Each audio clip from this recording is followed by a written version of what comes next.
Malam itu badai tropis menghantam Jakarta dengan sangat brutal. Suara guntur menggelegar menyambar langit yang pekat. Hujan turun menderu menghantam kaca jendela rumah mewah di kawasan Pondok Indah tersebut. Namun, badai di luar tidak sebanding dengan kehancuran yang terjadi di dalam rumah. Suara pecahan kaca terdengar nyaring beradu dengan tangisan histeris seorang anak kecil.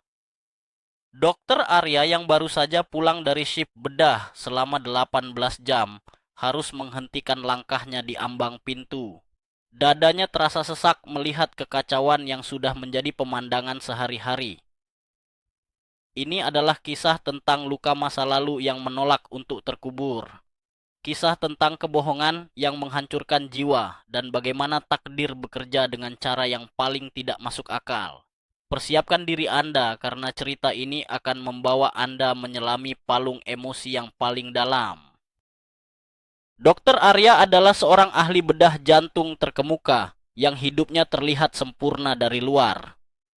Harta melimpah dan status sosial yang tinggi nyatanya tidak mampu mengisi kekosongan hatinya. Pernikahannya dengan Rina, seorang sosialita ibu kota yang ambisius, terasa sangat hambar. Rina lebih mencintai karir dan penampilannya daripada keluarganya.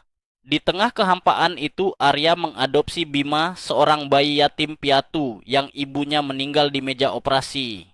Bima menjadi satu-satunya sumber kebahagiaan Arya. Namun, kehadiran Bima justru memicu konflik baru. Rina menolak mengurus anak tersebut dan menyerahkan sepenuhnya pada pengasuh. Masalahnya Bima adalah anak yang hiperaktif. Tidak ada satupun pengasuh yang bertahan lebih dari sebulan. Rumah besar itu bagaikan medan perang tanpa akhir yang terus menyiksa batin Arya. Konflik memuncak ketika pengasuh kesekian kalinya mengundurkan diri sambil menangis meninggalkan Arya dalam keputusasaan yang mendalam. Pintu kayu jati berukir itu terbuka dengan suara derit pelan. Dokter Arya menghela napas panjang, merasakan beban berat di pundaknya setelah seharian berdiri di ruang operasi.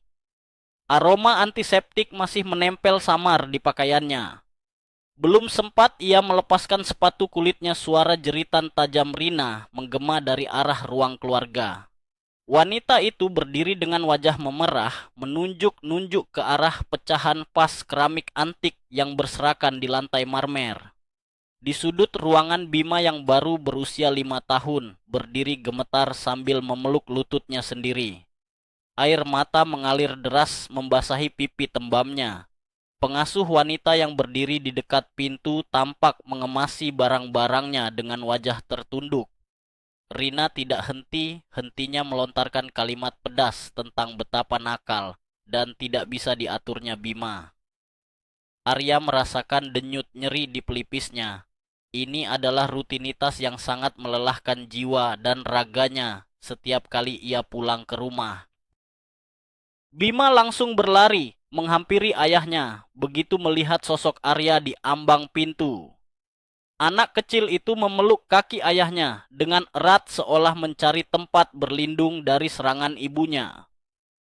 "Ayah, tolong aku!" teriak Bima dengan suara parau yang menyayat hati. "Mama sangat marah padaku dan pengasuh ini juga membenciku." Arya segera berjongkok merengkuh tubuh mungil yang bergetar hebat itu. Tangan besarnya membelai punggung Bima dengan penuh kelembutan berusaha menyalurkan ketenangan. Rina melangkah mendekat dengan sepatu hak tingginya yang berbunyi nyaring. Aroma parfum mewahnya yang menyengat seolah mencekik udara di ruangan itu. "Mas, kamu lihat sendiri kelakuan anak kesayanganmu ini," seru Rina dengan nada tinggi. "Pengasuh ini baru bekerja 3 minggu dan dia sudah menyerah. Aku tidak mau tahu, kamu harus segera mencari penggantinya. Aku sibuk, besok ada pemotretan majalah." Arya hanya bisa menatap istrinya dengan tatapan kosong dan kecewa. Malam semakin larut dan hujan di luar perlahan mereda, menyisakan suara rintik yang ritmis. Arya duduk di tepi tempat tidur Bima yang bergambar pahlawan super. Ia mengusap dahi putranya yang perlahan mulai terlelap setelah menangis kelelahan. Bima sempat bercerita bahwa ia hanya ingin mengajak pengasuhnya bermain petak umpet, namun pengasuh itu tersandung dan memecahkan vas. Bukan kesalahan Bima sepenuhnya, namun di rumah ini anak itu selalu menjadi pihak yang disalahkan. Arya mematikan lampu kamar menyisakan cahaya temaram dari lampu tidur berbentuk bintang. Ia melangkah keluar menuju balkon kamarnya sendiri. Udara malam Jakarta yang lembab menerpa wajahnya. Ia menyalakan sebatang rokok membiarkan asapnya mengepul ke udara. Pikirannya melayang jauh merenungi nasib pernikahannya yang hancur berantakan. Rina di dalam kamar sedang sibuk menatap layar ponselnya, membalas komentar para pengikutnya di media sosial, sama sekali tidak peduli pada luka batin suami dan anaknya. Dinginnya angin malam tiba-tiba membawa ingatan Arya terlempar jauh ke masa lalu. Masa di mana ia masih menjadi mahasiswa kedokteran muda di Universitas Gadjah Mada Yogyakarta. Kota yang penuh dengan kenangan manis dan luka yang tak pernah sembuh.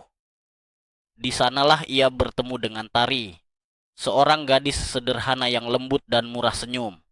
Tari bekerja paruh waktu sebagai asisten laboratorium untuk menghidupi ibunya yang sakit-sakitan. Arya jatuh cinta pada pandangan pertama melihat ketulusan di mata gadis itu. Mereka sering duduk di bawah pohon beringin kampus berbagi mimpi dan harapan. Cinta mereka begitu murni, tanpa kepalsuan, tanpa tuntutan materi. Arya ingat betul bagaimana aroma melati selalu menguar dari rambut Tari setiap kali angin bertiup. Kenangan itu begitu nyata, membuat dada Arya bergemuruh. Ia merindukan kehangatan sejati yang tidak pernah ia dapatkan dari Rina. Arya tersenyum getir mengingat sebuah hari di pasar seni kota Gede puluhan tahun lalu.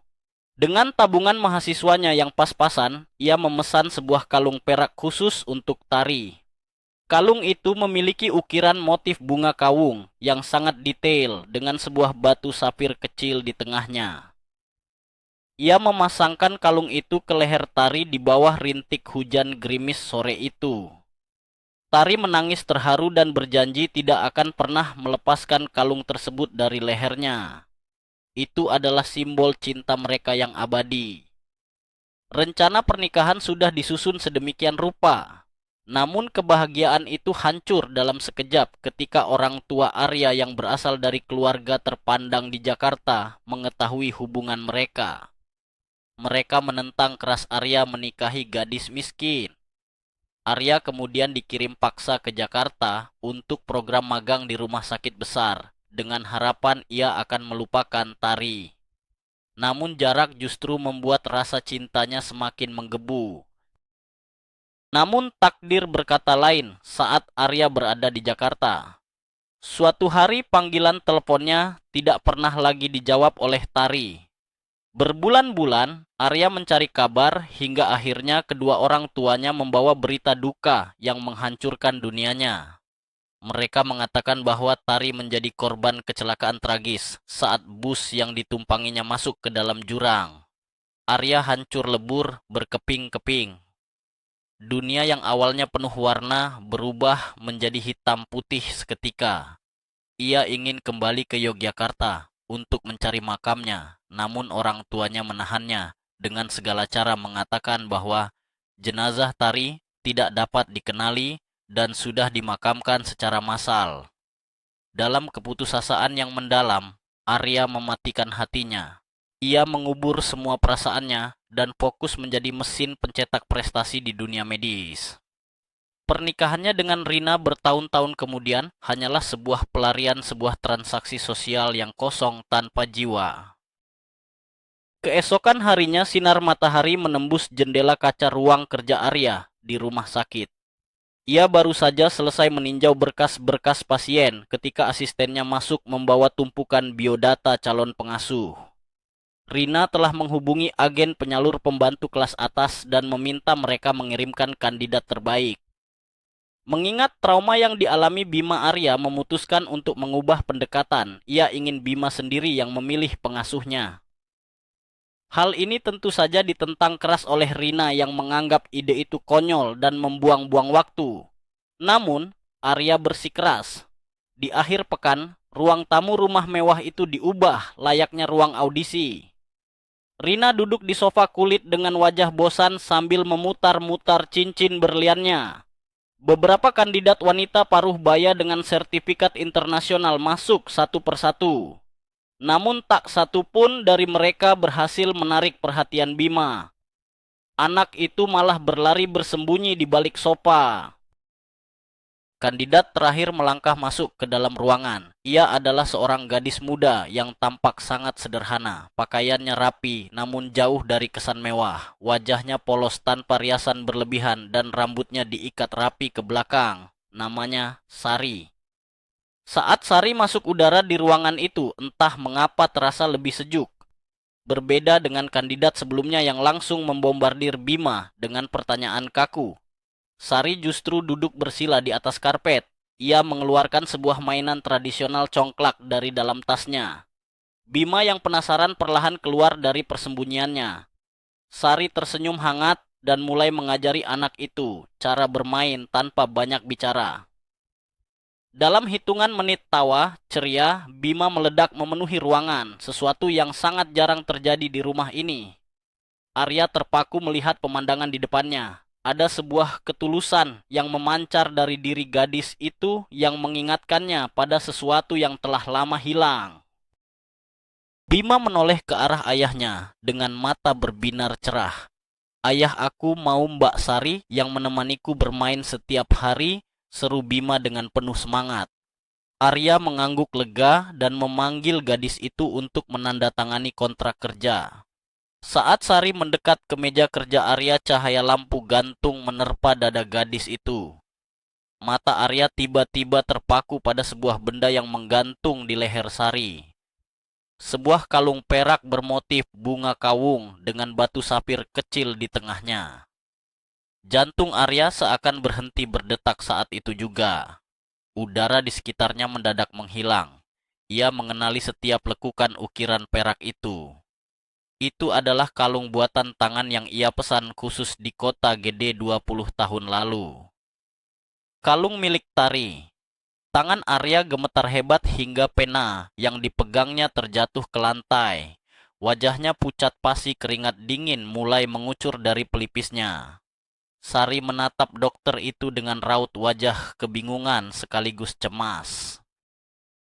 "Bapak tidak apa-apa?" tanya Sari dengan suara lembut yang terdengar samar di telinga Arya yang berdenging. Rina yang duduk tidak jauh dari sana segera menoleh. Mata elangnya menangkap reaksi tidak wajar dari suaminya.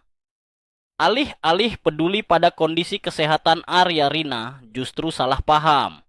Ia mengira suaminya terpesona oleh kecantikan alami pengasuh muda dari kampung itu.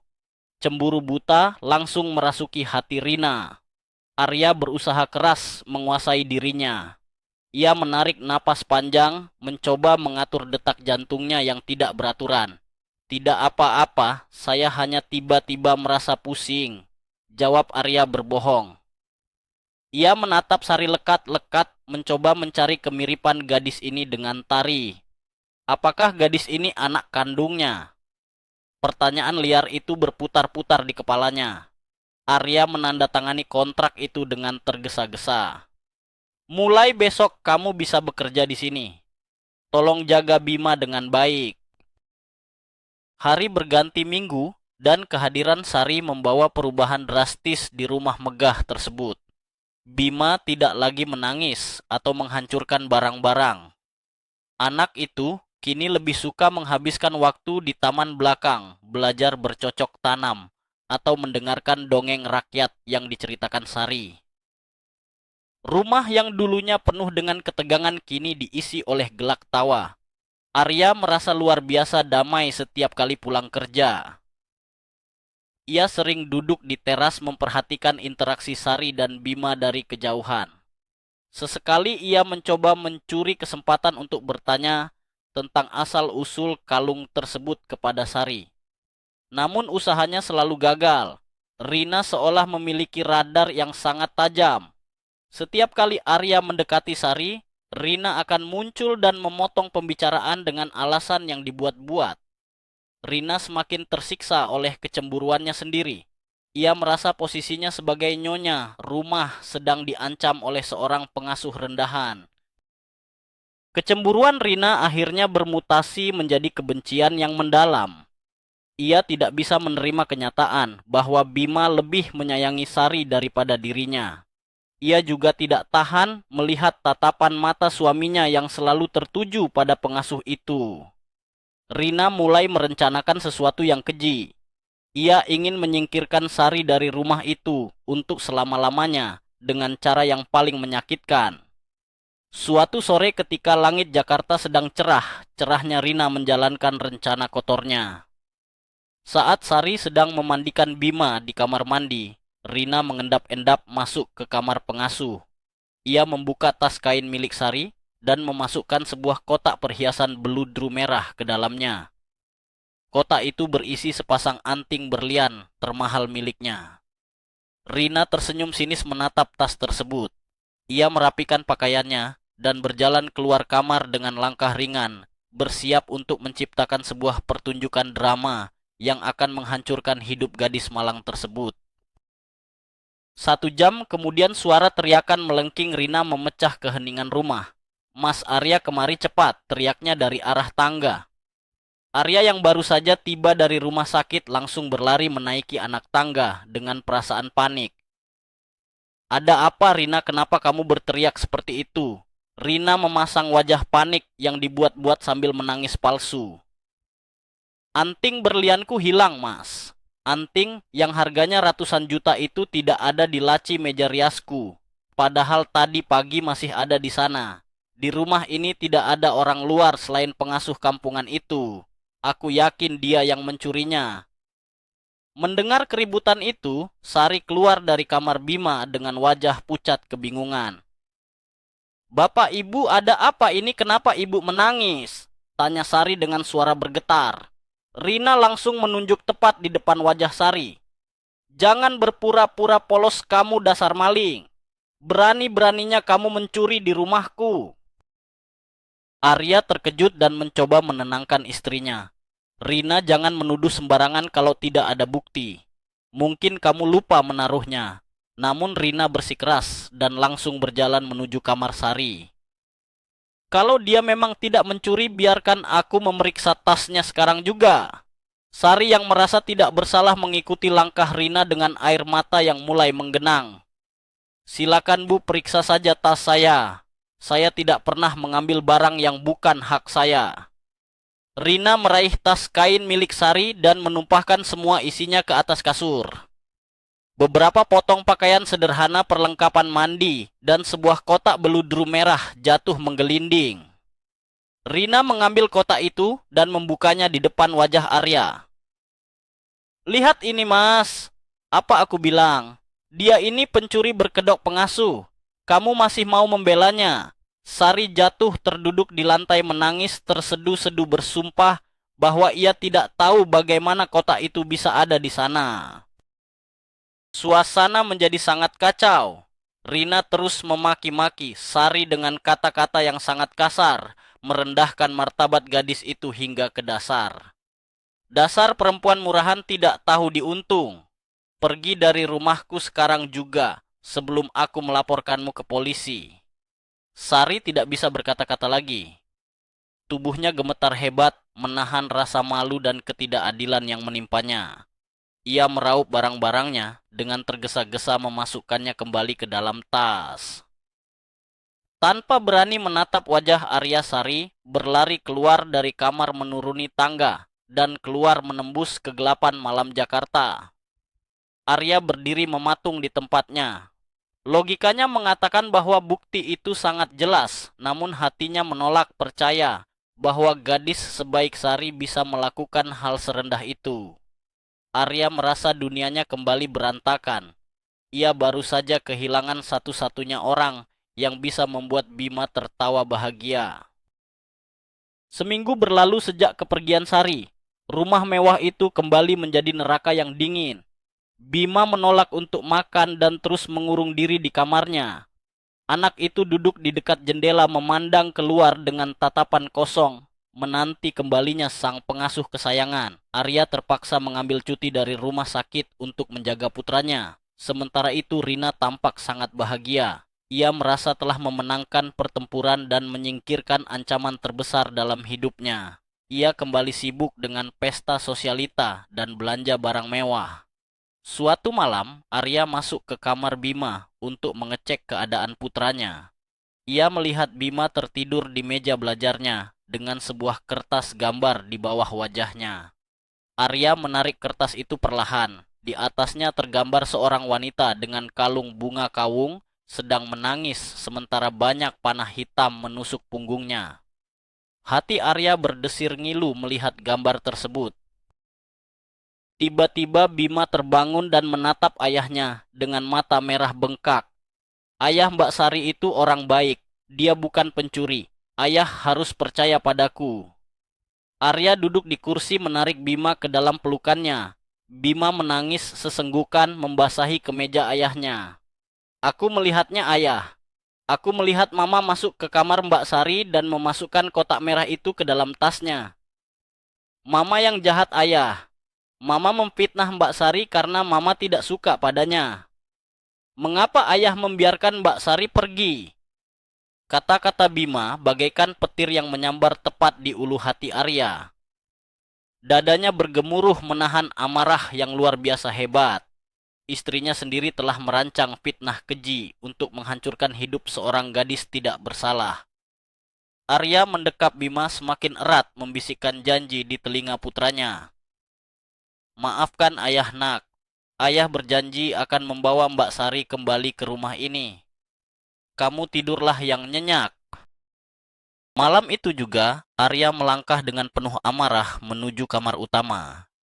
Ia membuka pintu dengan kasar membuat Rina yang sedang mengoleskan krim malam terkejut bukan main. Arya menatap istrinya dengan sorot mata yang menyala-nyala. Rina tersenyum sinis. Ada apa mas masuk kamar tidak ketuk pintu dulu? Arya tidak berbasa-basi lagi. Mengapa kamu memfitnah Sari? Bima melihat semuanya. Kamu sengaja meletakkan anting itu di tasnya kan? Rina terdiam sejenak lalu tertawa hambar sama sekali tidak menunjukkan rasa bersalah. Oh jadi, anak angkat kesayanganmu itu sudah mengadu. Ya terus, kenapa kalau memang aku yang melakukannya? Aku muak melihatmu terus-terusan menatap gadis kampungan itu. Aku juga muak harus berpura-pura menjadi ibu untuk anak yatim piatu yang menyusahkan itu. Aku ini istri dokter terkenal, bukan pengurus panti asuhan. Kalimat itu meluncur begitu saja dari mulut Rina tanpa beban. Kesabaran Arya benar-benar habis. Urat-urat di lehernya menegang. Jika kamu begitu membenci kehidupanku, membenci putraku, lalu untuk apa kita terus bersama? Pernikahan ini sudah lama mati, Rina. Aku menginginkan perceraian. Rina berdiri dari kursi riasnya, menatap Arya dengan tatapan penuh kebencian. Ceraikan saja aku. Kamu pikir aku peduli? Aku masih muda dan cantik. Banyak pria kaya di luar sana yang bersedia berlutut di kakiku.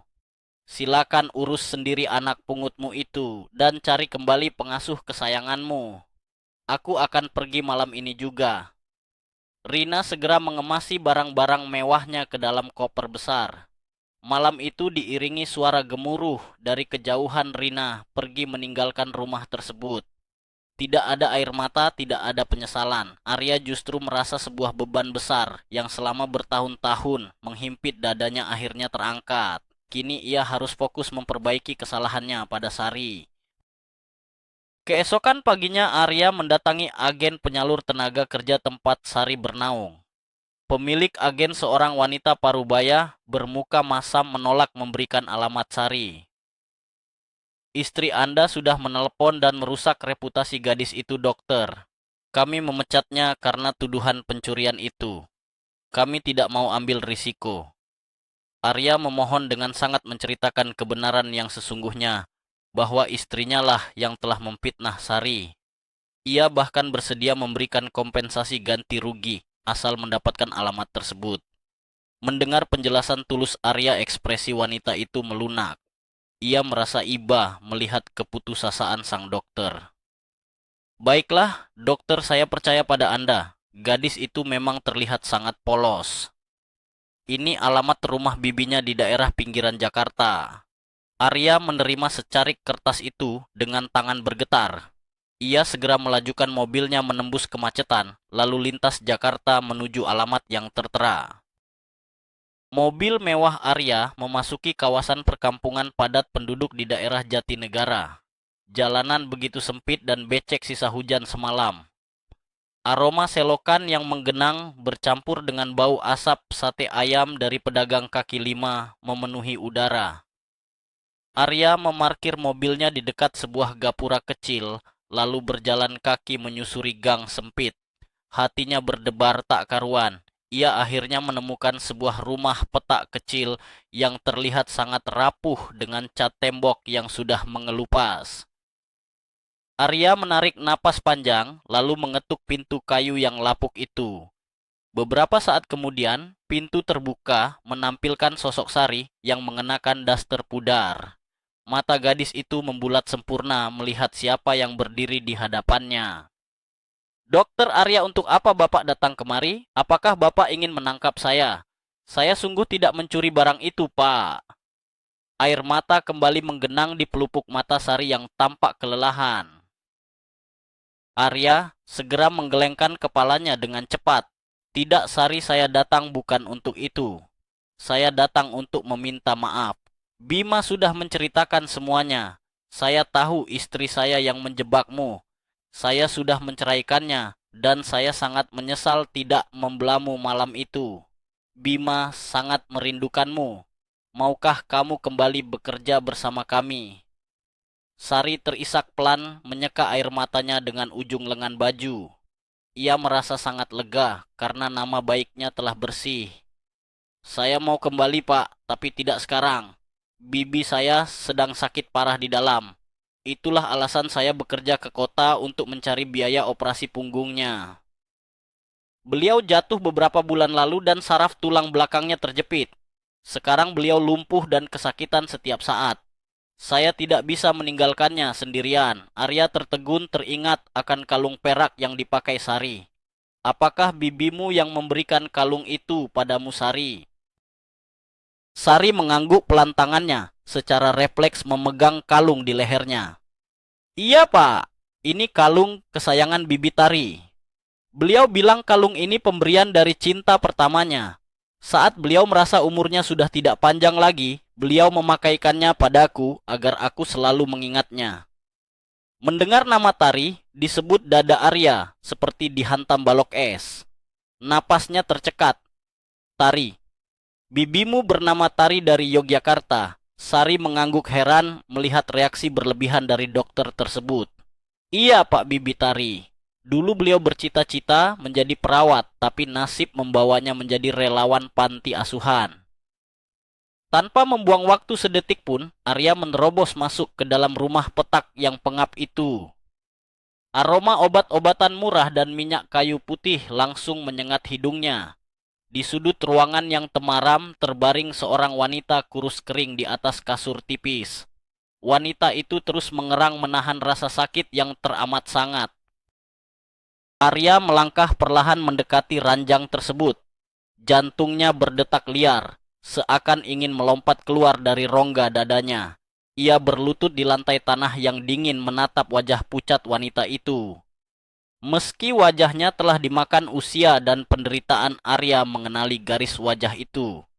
Mata sayu itu adalah Tarinya. Cinta sejatinya yang selama 20 tahun ia tangisi di atas pusara kosong. Air mata Arya tumpah tak terbendung. Tari, ini aku, Arya. Ya Tuhan, mereka bilang kamu sudah meninggal. Apa yang sebenarnya terjadi? Tari membuka matanya perlahan menatap pria yang bersimpuh di sampingnya seolah melihat sebuah ilusi. Arya, benarkah ini kamu? Tari mengulurkan tangan kurusnya yang gemetar menyentuh pipi Arya yang basah oleh air mata. Aku tidak mati, Arya. Orang tuamu mengancam akan memenjarakan ibuku jika aku tidak meninggalkanmu. Aku pergi membawa rasa sakit dan bayimu di dalam kandunganku. Bayi. Arya terkesiap seakan bumi berhenti berputar. Tari tersenyum pahit, air mata mengalir dari sudut matanya membasahi bantal yang lusuh. Ya Arya, kita punya anak, tapi karena stres dan pelarian yang melelahkan aku keguguran. Aku kehilangan segalanya Arya. Sejak saat itu aku mengabdikan hidupku untuk merawat anak-anak yatim.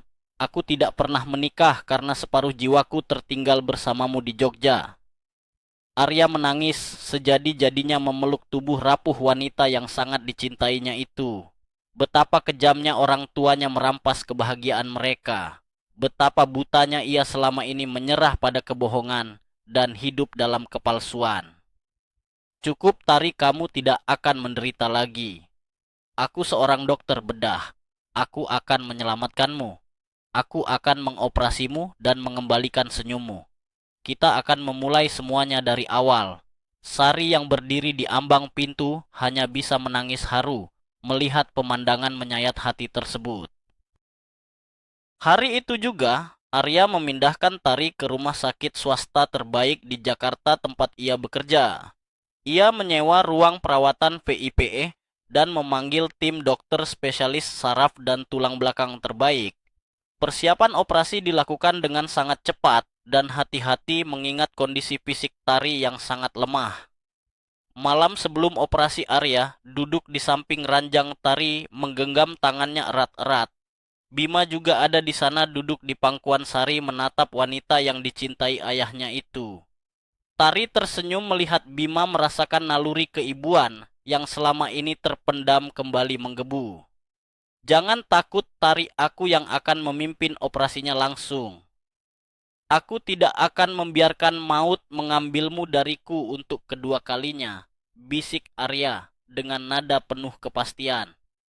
Tari mengangguk pelan, meyakini setiap kata yang diucapkan pria itu. Kehadiran Arya adalah obat terkuat yang pernah ia rasakan. Ruang operasi terasa sedingin es, namun tubuh Arya dibanjiri keringat ketegangan. Cahaya lampu operasi menyorot terang ke arah meja bedah. Suara mesin monitor detak jantung berbunyi berirama memecah keheningan yang menegangkan. Selama lebih dari 7 jam, Arya berdiri memegang pisau bedah dengan presisi yang sangat luar biasa. Ia menyusuri saraf-saraf tulang belakang Tari yang rusak dengan sangat hati-hati, bagaikan memperbaiki sebuah mahakarya seni yang paling berharga. Tangannya tidak bergetar sedikit pun. Di luar ruang operasi, Sari terus merapalkan doa tanpa henti, sementara Bima tertidur di kursi ruang tunggu. Ketika monitor akhirnya menunjukkan tanda-tanda stabil dan operasi dinyatakan selesai, Arya mundur selangkah. Ia melepaskan masker bedahnya dan menangis dalam diam. Ia berhasil. Ia berhasil menarik cinta sejatinya dari jurang kematian. Takdir akhirnya memberikan kesempatan kedua bagi mereka. Bulan-bulan berikutnya adalah masa pemulihan yang dipenuhi dengan keajaiban cinta. Tari perlahan mulai bisa menggerakkan kakinya. Arya tidak pernah absen satu hari pun untuk menemani Tari melakukan terapi fisik. Rumah mewah yang dulunya dingin dan suram kini dipenuhi cahaya matahari dan kehangatan keluarga sejati. Sari tetap tinggal bersama mereka, tidak lagi hanya sebagai pengasuh, melainkan sebagai keponakan kesayangan. Bima dengan cepat memanggil Tari dengan sebutan ibu. Anak itu tidak lagi membutuhkan psikiater anak atau mainan mahal. Kasih sayang Tari telah menyembuhkan luka batin Bima sepenuhnya. Aroma masakan rumahan khas Jawa sering tercium dari dapur menggantikan makanan pesan antar yang hambar. Arya sering memeluk Tari dari belakang saat wanita itu sedang memasak, menghirup aroma melati dari rambutnya yang kini mulai dihiasi uban. Kebahagiaan mereka terasa sangat sempurna dan tak tergoyahkan. Namun kedamaian itu sempat terusik ketika Rina tiba-tiba muncul di depan gerbang rumah mereka setahun kemudian. Rina tampak berantakan, karirnya hancur setelah skandal penipuannya terbongkar di media. Ia datang menuntut uang dan mengancam akan menghancurkan kebahagiaan mereka. Jika kamu tidak memberiku uang, aku akan memberitahu Bima bahwa dia hanya anak pungut yang tidak diinginkan, desis Rina dengan wajah licik. Sebelum Arya sempat membalas Bima, berjalan keluar dari balik pintu. Anak berusia 6 tahun itu menatap mantan ibu angkatnya dengan berani. Tante, aku sudah tahu kalau aku ini anak angkat. Ibu Tari dan ayah Arya sudah menceritakannya padaku. Tapi mereka menyayangiku lebih dari apapun. Tante tidak bisa merusak keluargaku lagi. Pergilah tante. Rina berdiri terpaku, wajahnya pucat pasi, menyadari bahwa ia telah kalah telak. Ia berbalik dan pergi ditelan oleh kesombongannya sendiri. Kehidupan berjalan dengan sangat indah setelah hari itu. Takdir rupanya masih menyimpan satu kejutan besar untuk mereka. Suatu pagi Tari pingsan saat sedang menyiram bunga anggrek di taman. Arya membawanya ke rumah sakit dengan perasaan panik luar biasa, takut trauma masa lalunya terulang kembali. Namun ketika dokter kandungan keluar dari ruang pemeriksaan, ia tersenyum lebar sambil menggelengkan kepala. Dokter Arya ini adalah sebuah mukjizat secara medis. Istri Anda tidak sakit, dia sedang mengandung, usia kandungannya sudah 8 minggu. Di usianya yang menginjak 42 tahun, Tuhan menitipkan malaikat kecil di rahimnya. Arya jatuh berlutut di lorong rumah sakit menangis, sejadi-jadinya mengucapkan syukur yang tak terhingga. Tari yang berbaring di dalam ruangan mengelus perutnya yang masih rata dengan air mata bahagia. Luka 20 tahun lalu akhirnya terhapus sempurna, digantikan oleh berkah yang tiada tara. Kisah Dr. Arya, Tari, dan Ketulusan Sari membuktikan bahwa kebohongan sekuat apapun tidak akan mampu mengalahkan takdir cinta sejati yang sudah digariskan oleh Yang Maha Kuasa. Waktu mungkin bisa menunda, manusia mungkin bisa merekayasa. Namun, apa yang sudah ditakdirkan untuk bersatu akan selalu menemukan jalannya pulang. Terima kasih sudah menyimak kisah yang menguras emosi ini sampai akhir. Jika cerita ini menyentuh hati Anda, jangan lupa untuk menekan tombol like, bagikan kepada orang-orang terkasih, dan pastikan Anda sudah subscribe agar tidak ketinggalan kisah nyata inspiratif lainnya. Tinggalkan komentar di bawah, menurut Anda, apakah Anda bisa memaafkan seseorang yang telah memisahkan Anda dari cinta sejati Anda selama 20 tahun? Kami tunggu pendapat Anda di kolom komentar.